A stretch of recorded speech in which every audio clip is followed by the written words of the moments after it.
Ukraine को बड़ा झटका, इसकी खबर सामने आ रही है। ट्रंप ने यूक्रेन को दी जा रही मदद रोकने की बात कही है। नए हथियार यूक्रेन भेजने पर भी रोक लगाई है। ट्रंप ने रक्षा सचिव को आदेश पर अमल करने को कह दिया है। ज़ेलेंस्की के साथ पिछले हफ्ते ट्रंप बहस में सामने आए थे और उसके बाद ही ट्रंप का ये बड़ा कदम अब सामने आया है। ट्रंप ने यूक्रेन को किसी भी तरह की मदद भेजने से इनकार कर दिया है। फिलहाल कहा जा रहा है कि इस मदद पे पॉज है, आगे क्या होगा ये देखने वाली बात होगी। लेकिन एक बेहद ही अहम डेवलपमेंट ट्रंप और यूक्रेन के बीच फिलहाल वार्तालाप से इसे सुलझाने की कोशिश की जा रही थी। यूक्रेन और रशिया के बीच 3 साल से युद्ध चल रहा है, उस पर हॉल्ट लगाने की बात की जा रही थी, लेकिन बात नहीं बनी। और उसके बाद अब ट्रंप का ये ऐलान सामने आया है जिसमें ट्रंप ने यूक्रेन को दी जा रही मदद को रोकने की बात कही है। तो ट्रंप ने एक बड़ा फैसला यूक्रेन को लेकर लिया है और ये यूक्रेन को लेकर ये फैसला ऐसे समय में हुआ है जब यूरोपीय यूनियन के देशों ने ज़ेलेंस्की से मुलाकात की थी। अमेरिका की संसद में ट्रंप का संबोधन होने वाला है, तो अमेरिका ने यूक्रेन के लिए हर तरह की मदद रोक दी है। पोलैंड में रखे अमेरिकी हथियार भी यूक्रेन को नहीं मिलेंगे। अमेरिका से रवाना किए गए हथियार भी यूक्रेन नहीं पहुंचेंगे। ज़ेलेंस्की से बहस के बाद गुस्से में अमेरिकी राष्ट्रपति ट्रंप हैं।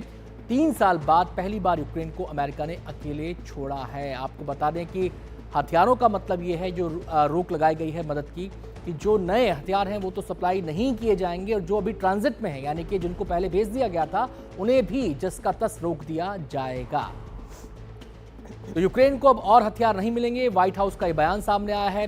राष्ट्रपति ट्रंप अपने प्लान को लेकर बहुत क्लियर हैं। राष्ट्रपति ट्रंप स्थायी शांति पर फोकस कर रहे हैं और इस बयान में कहा गया है कि हमारे सहयोगियों को भी प्रतिबद्धता दिखानी होगी। हम अभी के लिए अपनी मदद रोककर समीक्षा करेंगे, क्या अमेरिकी सैन्य सहायता समाधान में मददगार है। तो एक बड़ा फैसला राष्ट्रपति ट्रंप ने लिया है और ये फैसला ऐसे समय में आया है जब संसद में उनका संबोधन होने जा रहा है और इस फैसले के जरिए वो एक सख्त संदेश देना चाहते हैं यूक्रेन को। आपको ध्यान होगा, पिछले दिनों यूक्रेन के राष्ट्रपति वोलोदिमीर ज़ेलेंस्की अमेरिका की यात्रा पर गए थे। उस समय ये माना जा रहा था कि जो रेयर मिनरल्स हैं उनको लेकर ज़ेलेंस्की और अमेरिका के बीच डील हो जाएगी और उस डील का जो असर होगा वो इस रूप में सामने आएगा कि यूक्रेन रूस युद्ध का जो है उस युद्ध विराम की दिशा में चीज़ें आगे बढ़ेंगी। लेकिन उस बातचीत के अंदर, मुलाकात के अंदर काफ़ी गहमा गहमी हो गई और बातचीत किसी नतीजे पर नहीं पहुंच पाई और उसके बाद अब ये फैसला सामने आया है। हम सीधे रुख करेंगे, हमारे संवाददाता उमा शंकर सिंह हमारे साथ जुड़ गए हैं। इसके अलावा दीपक वोहरा, पूर्व राजनयिक, भी हमारे साथ जुड़ चुके हैं। सबसे पहले मैं दीपक सर का यहाँ पर रुख करना चाहूँगा। दीपक सर, आपसे ही ये जानना चाहते हैं कि ट्रंप संदेश क्या दे रहे हैं। संदेश केवल यूक्रेन के लिए है या संदेश ये उन यूरोपीय देशों के लिए भी है जो यूक्रेन के साथ एक साथ खड़े नजर आ रहे हैं? आभारी हूँ sir, thank you very much. सुबह सुबह आपके चैनल पे जब आता हूँ बहुत अच्छा लगता है। आपने कितनी अच्छी तरह से अभी जो रिपोर्ट पेश की है, फिर आपके बाकी 2 विशेषज्ञ जिनकी जानकारी मुझसे ज्यादा है वो आपको विस्तार से समझाएंगे क्या हो रहा है। जो मैं देख रहा हूँ बहुत सिंपल है सर। मेरा एक आपसे अनुरोध है, जितने करोड़ों लोग आपका कार्यक्रम देख रहे हैं, एक बार दोबारा पढ़िएगा इस किताब को। ये रॉबर्ट कैपलान ने लिखी है। इस किताब का शीर्षक है the revenge of geography. Ukraine ऐसी जगह पर स्थित है जहां पे वो बुरी तरह से फंसा हुआ है, ना इधर का ना उधर का। वो दोनों को खेलने की कोशिश कर रहा था, एक टाइम रूस को भी और यूरोप को भी। अब जो मीटिंग हुई थी, मैं चाहता हूं सर कि अगर मौका मिले आप उसको बड़े ध्यान से सुनिएगा, वो कॉन्वर्सेशन को। ज़ेलेंस्की साहब पहले अमेरिका के जो ट्रेजरी सेक्रेटरी हैं, स्कॉट बेसन उनका नाम है, उनकी इंटरव्यू मैंने देखी कि मैं जनवरी में कीव गया था और हमारे बीच बहुत गर्मा गर्मी हुई, मेरे और ज़ेलेंस्की के बीच में, क्योंकि हमने कहा कि भाई अब साइन करिए ये डील वगैरह जो हम करना। उसने हाँ, यहाँ नहीं करूंगा, मैं म्यूनिक सिक्योरिटी कॉन्फ्रेंस फरवरी में करूंगा। वहां जाके जेडी वैंस का इसने अपमान किया ज़ेलेंस्की ने, जो अमेरिका के उपराष्ट्रपति है। जेडी वैंस बहुत नाराज थे कि अमेरिका के उपराष्ट्रपति, most powerful nation in the world, आप मेरा अपमान करें। वहां पर भी हस्ताक्षर किए, बोला अब मैं जाके व्हाइट हाउस में करूंगा। फिर व्हाइट हाउस में भी नहीं किया, आप तो जानते हैं। उसका इरादा नहीं था साइन करने का, उसका इरादा ये था दुनिया को बताने के लिए कि मैं रूस के साथ भिड़ सकता हूँ, ये बेवकूफ, मैं अमेरिका के साथ भिड़ सकता हूँ, ये बेवकूफी, ये नहीं होता। अब जो कॉन्वर्सेशन हुई थी, क्यों भड़का ट्रंप? ये जेलेंस्की ने बोला कि देखिए मैं तो वॉर प्रेसिडेंट हूं and I am under pressure, और आप लोगों को तो पता नहीं है क्योंकि आपके पास एक नाइस ओशन, हिज वर्ड्स, एक नाइस ओशन है, यानी वो समुद्र आपको बचाता है दोनों तरफ से, पैसिफिक ओशन, अटलांटिक ओशन। लेकिन ऐसा हमेशा के लिए नहीं रहेगा, you will also feel the pain. Trump भड़क गया, उसने कहा हमने $350 बिलियन दिए हैं, और जेलेंस्की कुछ बोलने वाला था सर, उसको काट दिया। वो ये था कि ये पैसे मुझे नहीं मिल रहे, ये आपके मिलिट्री इंडस्ट्रियल कॉम्प्लेक्स को जा रहे हैं। अरे टाइगर, तेरे को तोहफा दिया जा रहा है, तू क्यों ललकार रहा है जो व्यक्ति तेरे को तोहफा दे रहा है? जहां मर्जी ये पैसा जाए, हथियार तो तेरे पास आ रहे हैं। अब जो ट्रम्प ने किया है जी, बिल्कुल किया है, यूक्रेन अकेला पड़ गया। वो जो है ना सर, वो ब्रिटेन वाला जो प्राइम मिनिस्टर, जो भूल नहीं पाता कि एक टाइम 25% दुनिया let me complete British control में थी, उसने कहा है कि मैं बूट्स ऑन द ग्राउंड डालूंगा। और टाइगर, दम है तेरे में अमेरिका से पंगा लेने के लिए? अगर रूस ने ठोक दिया तेरे सोल्जर्स को, क्या बोलेगा नेटो को, आके मुझे बचाओ? दम नहीं है, आर्थिक दम नहीं है, मिलिट्री दम नहीं है, बस दुनिया को दिखाना है कि हम ट्रंप के बिना जा सकते हैं। Final conclusion, without Trump NATO is finished. Without America, European Union is doomed. Zelensky is the man who will be remembered not as the person who destroyed the Russian Federation, but who destroyed the European Union and NATO. जी Deepak sir, आपके पास लौटेंगे एक बार। उमा शंकर हमारे संवाददाता भी हमारे साथ जुड़े हुए हैं। उमा, ट्रंप ने ये भी कहा है कि हम अब इस जो एड है इसे रोकने के बाद समीक्षा करेंगे चीज़ों की। क्या इसे हम एक फाइनेंशियल कंसिडरेशन के तौर पर देखें, या एक्चुअली में ये एक अहम पॉलिटिकल मूव ही होगा? जी देखिए, जिस तरीके से व्हाइट हाउस में पहले बहस हुई और उसके बाद जब लंदन पहुंचे थे राष्ट्रपति ज़ेलेंस्की, उन्होंने वहां पे यूरोप के देशों के साथ एक बैठक की, लंदन सिक्योरिटी समिट में हिस्सा लिया, और उसी दौरान उनका जो एक बयान है वो आया कि रूस के साथ जो शांति की बात है वो अभी बहुत दूर है, युद्ध अभी रुकने वाला नहीं। तो पहले तो जो बहस हुई और उसके बाद इस स्टेटमेंट ने राष्ट्रपति ट्रंप को काफी ज्यादा नाराज कर दिया, और उन्होंने इस तरह का फैसला ले लिया जो व्हाइट हाउस के बयान के तौर पे सामने आया है कि तमाम जो एड हैं, जो या तो समुद्री रास्ते से शिपमेंट किए जा रहे हैं या हवाई रास्ते से, या फिर पोलैंड के उस होल्डिंग एरिया में है, उस ट्रांजिट एरिया में है जहां से वो यूक्रेन को सप्लाई होने वाले थे, इन तमाम तरह के एड्स को रोक दिया है। अब जब ये एड को रोक दिया है तो साथ में उन्होंने इसके रिव्यू की भी बात की है, और रिव्यू की बात की है तो इसका मतलब ये है कि वो एक रास्ता खुला रखना चाहते हैं जिसमें कि यूक्रेन के राष्ट्रपति ज़ेलेंस्की जो हैं वो जिस रवैये के साथ अभी बात कर रहे हैं उसमें वो नरमी लाएं, और बातचीत के जरिए जो शांति की ओर बढ़ते कदम है उसको वो ना रोके हैं। उन्होंने यूरोप से जो मदद मिली है उसके सहारे आगे बढ़ने की कोशिश जरूर की है, लेकिन यूरोप के देशों में भी एका नहीं है।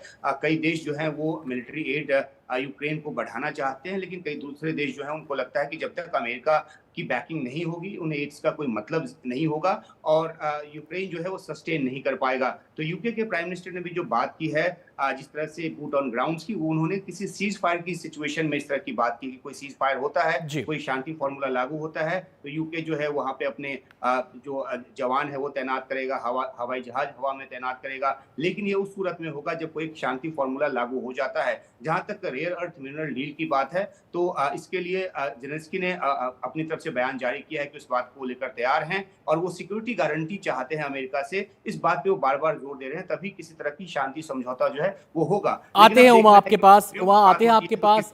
दीपक सर से भी हमारी बातचीत जारी रहेगी। कुछ और जानकारियां हैं जो ग्राफिक्स के जरिए हम अपने दर्शकों को यहाँ पर दे रहे हैं। आपको बता दें कि यूक्रेन पर एक नई जंग ट्रंप के इस बयान के बाद देखने को मिल रही है। सभी तरह की सैन्य सहायता रोक दी गई है, सीधे सीज फायर की बात, मदद के बदले यूक्रेन पर डील का दबाव, सबसे पहले अमेरिकी हितों की बात हो रही है।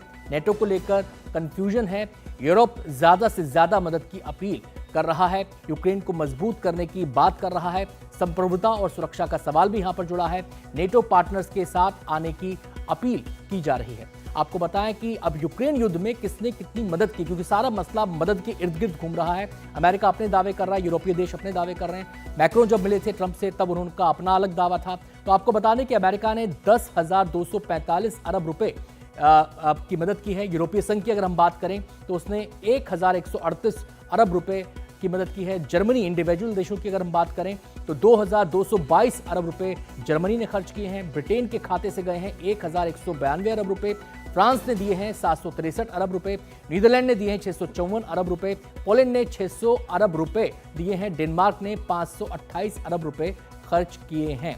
तो ये पूरे के पूरे हालात हैं। अब बात कर लेते हैं युद्ध में नुकसान की भी।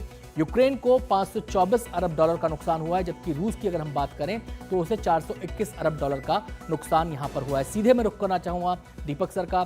दीपक सर, मेरा सवाल आपसे ये है कि जो मुलाकात हुई थी ट्रंप और जेलेंस्की की, उसके बाद क्या चीजें अभी वहां पर स्टैंड कर रही हैं कि जेलेंस्की के साथ अमेरिका बात करे, या फिर एक इशारा यह भी कर दिया गया है कि जेलेंस्की हटेंगे तो ही कुछ बात आगे बनेगी?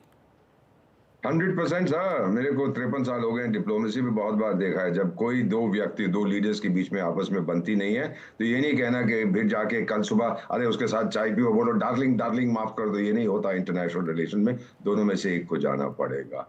और इस बार पर सर यहाँ पर अगर देखा जाए तो ट्रंप ने ये रास्ता खुला छोड़ा है कि आने वाले समय में अगर पीस वार्तालाप हो तो रास्ते खुले हो। Let me complete ma'am. लोग पीस की बात कर रहे हैं। यूरोपियन यूनियन की जो ये शोक सभा, इसको आप समिट कहते हैं, हुई थी लंदन में। पीस की किसने बात की? ब्रिटेन कहता है we will be with you as long as it takes. As takes for what? शांति की कोई बात कर रहा है? और एक मेरी बुढ़िया दादी बैठी हुई है न्यूयॉर्क में, जिसको यूनाइटेड नेशंस कहते हैं, वो कहां पे था? कोई पीस की बात नहीं कर रहा मैम। उनका पीस का आइडिया है कि रूस को हरा दो किसी तरह से। ये नहीं होने वाला है। You are on the wrong premise. आपकी शुरुआत गलत है। Trump is a peace maker, Trump is a deal maker, जो मर्जी कहिए, लेकिन वो शांति चाहता है क्योंकि उसका दुश्मन जो है वो रूस नहीं है, उसका दुश्मन चीन है। That's a different issue. तो मेरा ये मानना है कि विदाउट अ सीज फायर कुछ नहीं होने वाला, और सीज फायर एक्सेप्ट करने को इस समय जेलेंस्की साहब तैयार नहीं है। वो कंडीशनली एक्सेप्ट करेंगे। उन्होंने तो ये भी कहा कि नेटो की मेंबरशिप दे दो, मैं इस्तीफा दे दूंगा। अरे ये कंडीशनल चीजें नहीं होती इंटरनेशनल रिलेशन में। वो सर्कस का जोकर है, उसको पता नहीं है कि हकीकत में दुनिया कैसी है। It's going to be very. Trump नहीं पीछे हटेगा सर। क्यों हटे? It's the most powerful country in the world. Ukraine पीछे हटेगा। जेलेंस्की 7 दिन के अंदर, सर आप आज की तारीख देख लीजिए, 3 तारीख है आज जी, 4 तारीख है व्हाटएवर ऑफ मार्च, 7 दिन के अंदर जेलेंस्की साहब इतिहास का पन्ना बन जाएंगे। चलिए मैं एक छोटा सा सवाल उमा शंकर से यहाँ पे करना चाहूंगा। उमा, बहुत संक्षेप में बता दीजिएगा कि पूरा का पूरा युद्ध जो है यूक्रेन का रूस के खिलाफ, ये युद्ध यूक्रेन का मदद पे टिका हुआ है, फिर इस पोस्चरिंग के मायने क्या है जेलेंस्की की? जी देखिए, ज़ेलेंस्की लगातार जो तर्क दे रहे हैं, उनके कहने का मतलब ये है कि जिस तरीके से उसकी ज़मीन, यूक्रेन की ज़मीन को कब्जा किया गया, पहले तो 14 में क्रीमिया को, और फिर उसके बाद 2022 के बाद जो है तकरीबन 11-12% ज़मीन और कब्जे में लिया गया। वो चाहते हैं कि वो ज़मीन वापस मिले। और दूसरा, नेटो की मेंबरशिप की बात तो वो भी एक तरह से छोड़ रहे हैं, और उन्होंने ये तक कह दिया है कि अगर ऐसा ना हो तो यूरोपीय सेना जो है वो यूक्रेन में हो। तो कई तरह के ऑप्शंस के साथ ज़ेलेंस्की भी सामने आ रहे हैं, लेकिन सबसे बड़ा सवाल यही है कि अमेरिका जो है वो अपनी शर्तों के आधार पे यूक्रेन को मनवाना चाहता है, और राष्ट्रपति ट्रंप इसके लिए पूरी तरह से कोशिश कर रहे हैं, और इसी वजह से ये मदद जो है रोकी गई है, ताकि जेलेंस्की पे दबाव बने और वो बातचीत के टेबल पर वापस आए। बिल्कुल उमा। यहाँ पर एक चीज ये समझ में आ रही है, देखिए फॉरेन एड तो रोका गया है जेलेंस्की को लेकर, यूक्रेन को लेकर। तो हम अदिति बातचीत को आगे बढ़ाते हैं। इस समय उमा हमारे साथ लगातार बने हुए हैं। उमा, ये तो पोस्चरिंग को लेकर आपने बात बताई कि आप जेलेंस्की के मन में क्या चल रहा होगा कि एक ऐसी डील हो जाए जिसमें यूक्रेन के हितों का भी संरक्षण हो सके, उसे एक गारंटी एक किस्म की मिल सके। लेकिन हम देख रहे हैं कि यहाँ पर अमेरिका का मत अलग है, यूरोप का मत एकदम अलग है। अमेरिका सबसे बड़ा मददगार है, यूरोप यूक्रेन की मदद कर रहा है। तो जब मतांतर है अमेरिका में, यूरोप में, तो फिर रास्ता कैसे निकलेगा?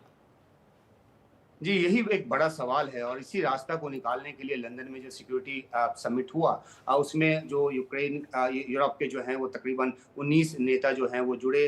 कनाडा के जो कार्यवाहक प्रधानमंत्री हैं जस्टिन ट्रूडो, वो भी वहां पर पहुंचे, और सबने यूक्रेन को के साथ समर्थन, उनके साथ खड़ा होने की बात की। लेकिन बात जब आती है एड की, तो यूरोप के देश जो हैं वो एड बड़ा दे रहे हैं, लेकिन उनका मानवीय मदद जो है वो ज्यादा बड़ा है, सैन्य मदद है। जबकि अमेरिका जो मदद दे रहा है उसमें सैन्य मदद का हिस्सा बहुत ज्यादा है। 67 बिलियन के आसपास जो है वो घोषित तौर पर मदद उसने सैन्य तौर पर दी है। 31 बिलियन के आसपास की मदद जो है वो मानवीय मदद के तौर पर दी है। तो अब जब ये मदद रुक जाएगी तो सस्टेन करना यूक्रेन के लिए मुश्किल होगा, और रास्ता जो आगे का आपने जो पूछा है वो फिर बातचीत की टेबल पर आकर ही करना होगा, क्योंकि यूरोप भी जो है यूक्रेन का साथ तो दिखा रहा है। जी बिल्कुल, देखना होगा चीजें आगे क्या ट्विस्ट एंड टर्न लेती हैं। बहुत बहुत शुक्रिया उमा आपका इस पूरी बातचीत के लिए। साथ ही साथ दीपक सर का भी हम शुक्रिया अदा करेंगे।